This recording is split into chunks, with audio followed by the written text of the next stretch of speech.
Take 4. Good afternoon. Take 5.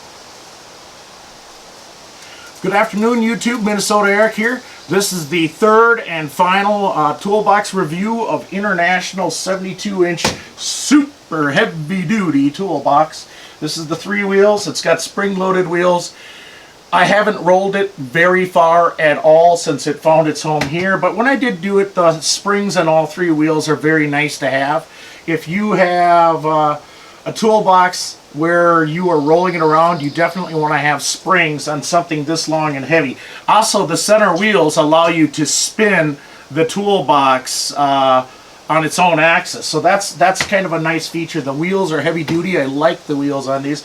On the other hand, I haven't really used them, but I have observed that since I bought this toolbox and started loading it up over a year and a half ago, the wheels have not gotten a flat spot, and that's a good sign because cheap wheels will get a flat spot. And by flat spot, they get flat where they're sitting, and when you go to move them, it's a Herculean push to get them off that flat spot, and then it's fumpty, fumpty, fumpty, fumpty, fump, which is annoying as all get out. That has not happened with this toolbox.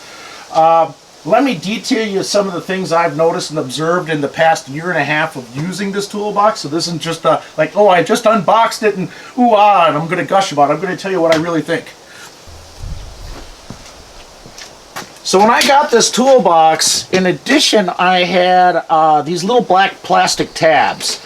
And it was obvious the black plastic tabs were supposed to go on the ends here. I had to get them on. To get them on, I used a bit of a fight to get them all on, and I didn't have enough, so I called up the factory, and they sent me way too many, and apologized. They said it was just something new that they had implemented into this line, including the black plastic tabs.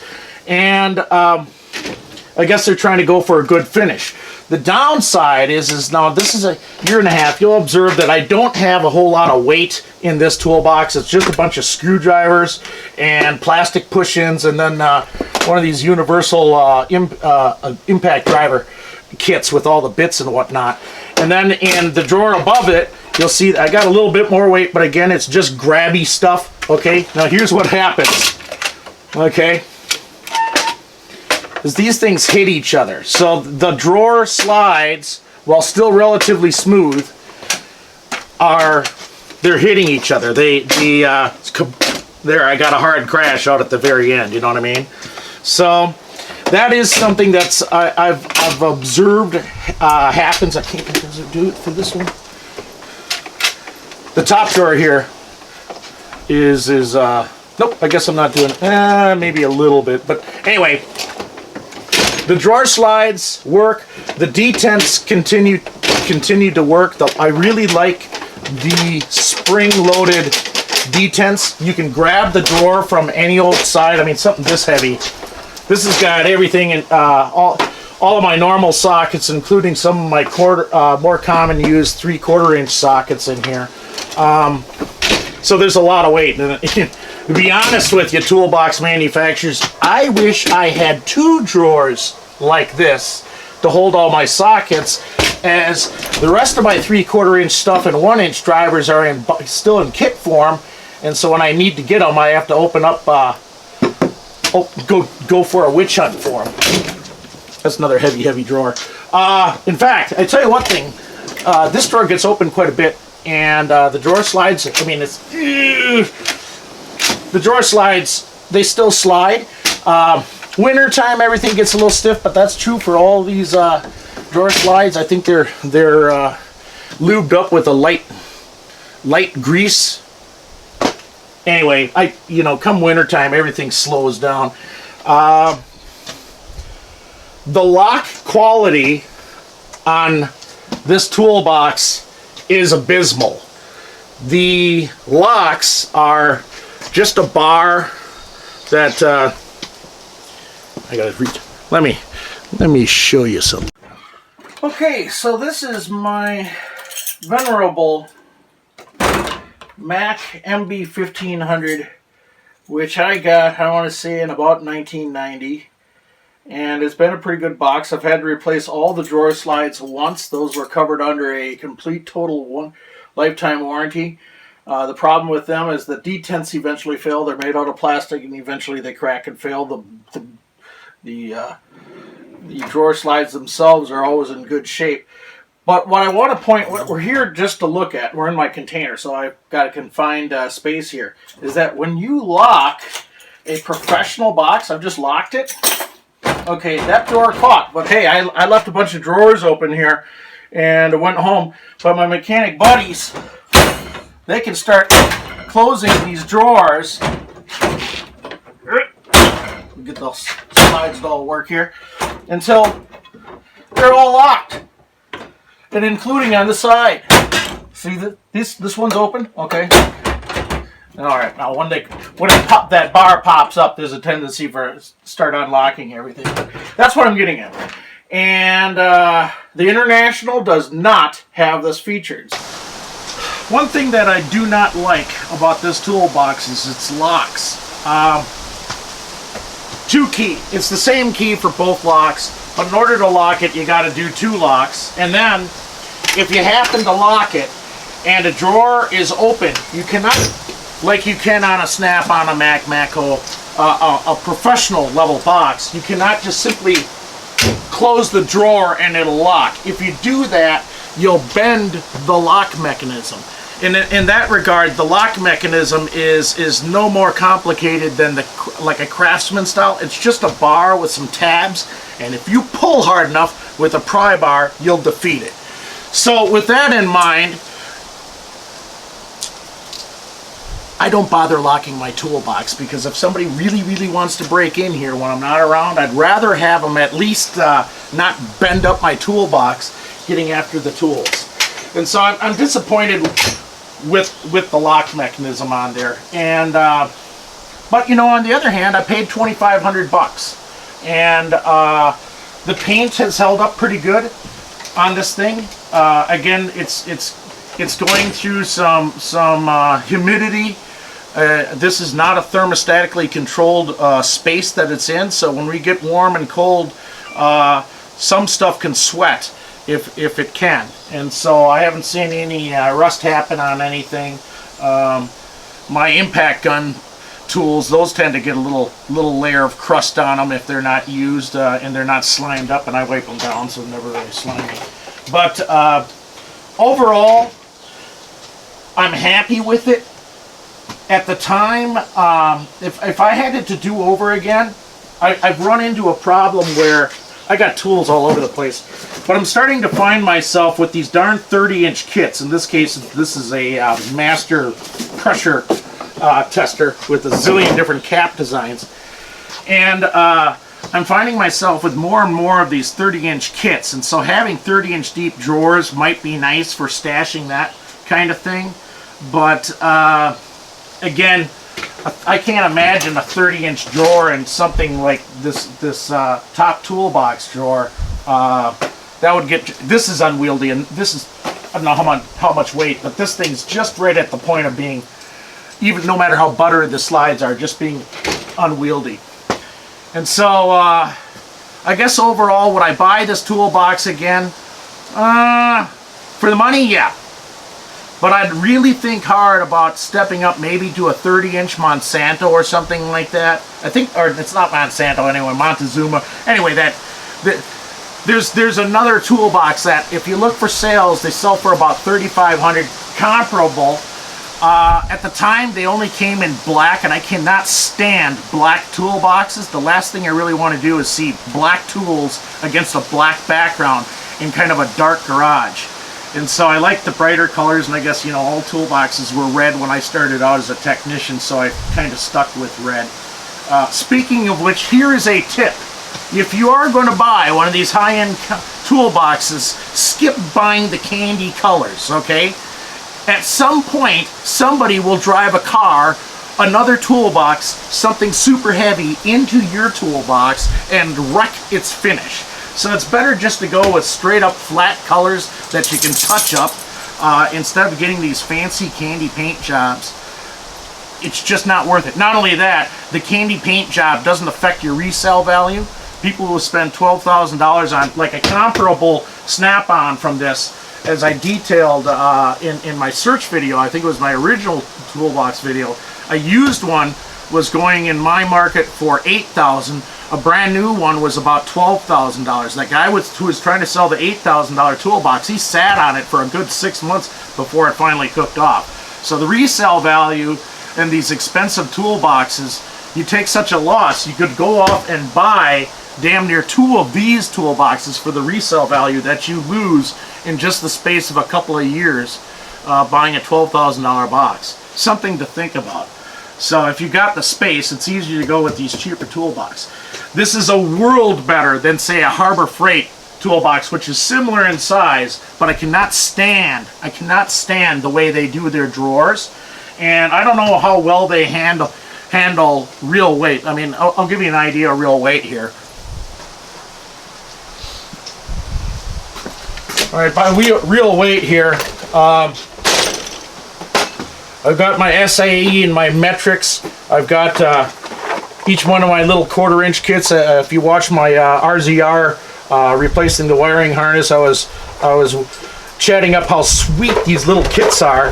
Where I not only I got another toolbox that's got a socket drawer. I don't want to use those 1/4 inch snap-on sockets anymore because I just can grab everything in one little sweet kit and drag the whole thing with me to whatever job I'm doing. I love that. I wish I could do that with 3/8 and 1/2 inch, but normally jobs get too darn complicated for that, and the sockets are too heavy. But by real weight, I mean you got every kind of extension here, every kind of swivel socket, impact swivel sockets, and then the shorts and long impact sockets.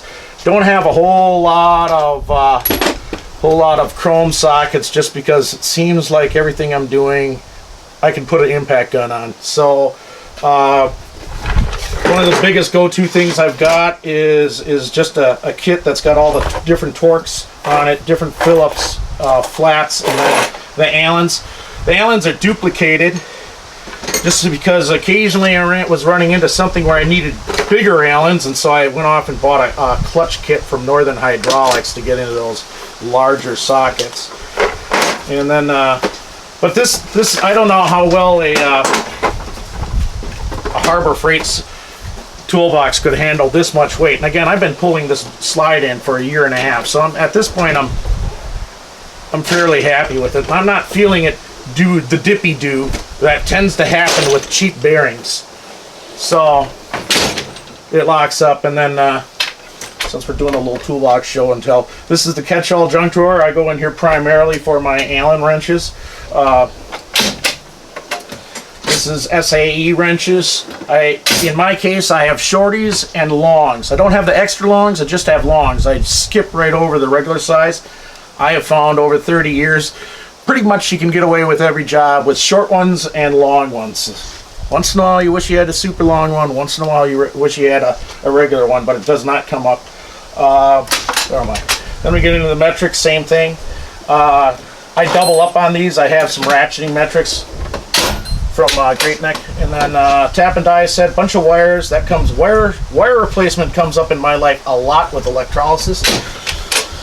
No, can the camera even see that? I gotta spin this around. I guess it can. And then vacuum line, vacuum pumps for pulling vacuum, and a bunch of different kind of odds and ends for replacing odds and ends. Just a bunch of little kits. And then, I don't know if you can see that. Yeah, I guess you can. And then a battery tester, diesel injector puller set, more wiring, and then stainless steel screws. That's primarily for boat repairs. And again, this is just the tip of the iceberg for tools. Bunch of different grabby kind of things. Obviously, this is my pliers drawer. Various odds and ends of things that you grab stuff with. Most of my vice grips are in my welding toolbox. That's where vice grips stack up. Screwdrivers of every kind. This is by hands down my most favorite tool.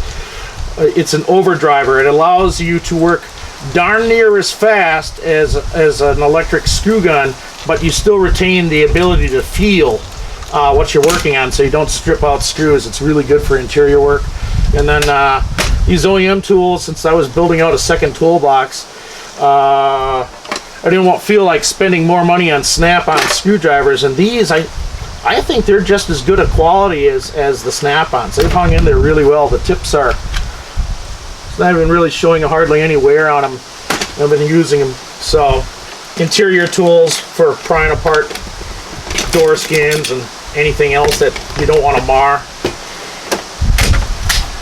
Let's see here, nut drivers, air hammer drift sets, caliper tools, the C-clamps, which is, I use those for just running down calipers on cars.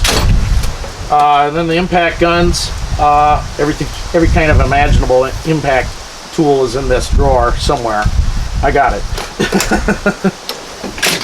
And then down here, the occasionally used stuff is battery chargers, breaking into the door skins when somebody locks their keys in the car. Doesn't happen so often nowadays that everybody's got push buttons. And then the remainder of my 3/4 and 1 inch socket sets are here too. So when I get into big stuff, speaking of big stuff,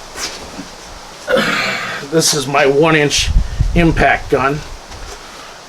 I think it, Jesus, I think it weighs 30 or 40 pounds. I think it develops something in the neighborhood of 1,800 foot-pounds of torque.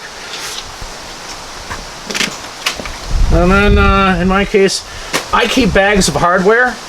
I don't have a really good organization system, but hammers, and I'm waiting to run into the next snap-on jobber because this snap-on hammer is ready to get replaced with a new one. And this hammer came to me in a car 25 years ago, and I've loved it ever since. I use it all the time. Drifts of every kind. Some of them are homemade, or one of them's homemade. So, and cheap files, some small engine tools, battery crimper tools, battery cutter tools. Not a whole lot going into this drawer.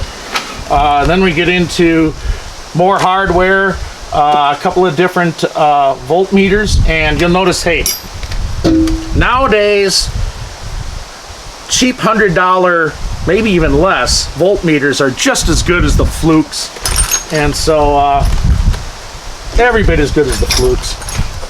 So I've skipped spending the $400 for a fluke and getting the cheap guys. Ancient old Mac Tools drill bit index, and it's still hanging in there years and years later. So AC sniffer. So my air conditioning tools are elsewhere. Most of them are.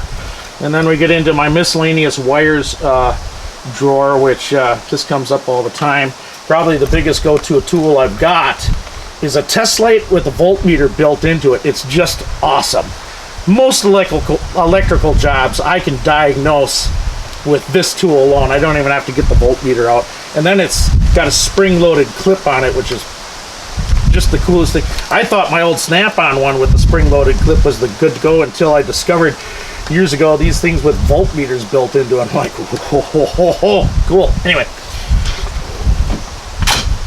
And then nothing really going on here. It's a thin drawer, but okay, so it's got a bolt cutters and a jig I've made for defueling boats.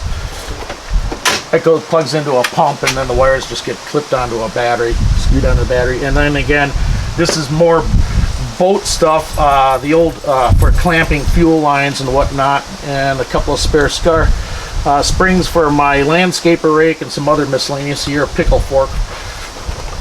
Although I have a U-joint and ball joint kit on top of the toolbox, so we don't need it. Let's see, where am I? Then we get into radiator pressure tester, the original Mac one I had. That now there's a zillion adapters, and then wheel bearing seals, and then valve shim kits, and then some electrical connectors. And I have an entire box of nothing but electrical connectors for both boat and automotive.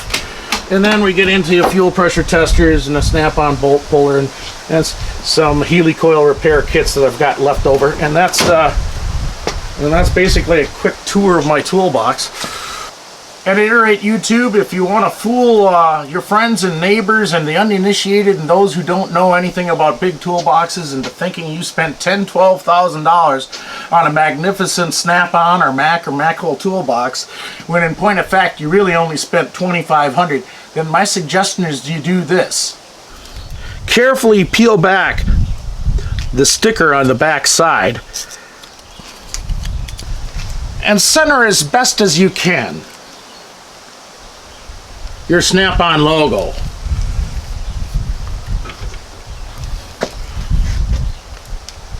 And polish often. And kaboom, you've got a Snap-on toolbox. Hey YouTube, if you want to learn more trade secrets, like how to turn your cheap toolbox into a Snap-on toolbox, and you like this video, give me a thumbs up, and if you like my channel and want to see more, then subscribe. Till we meet again, bye-bye. You know what? The first take was the best take. That's the way it always is. The first take is always the best take. Unless it isn't. In which case, sometimes it's the third or fourth or fifth take. Snap-on.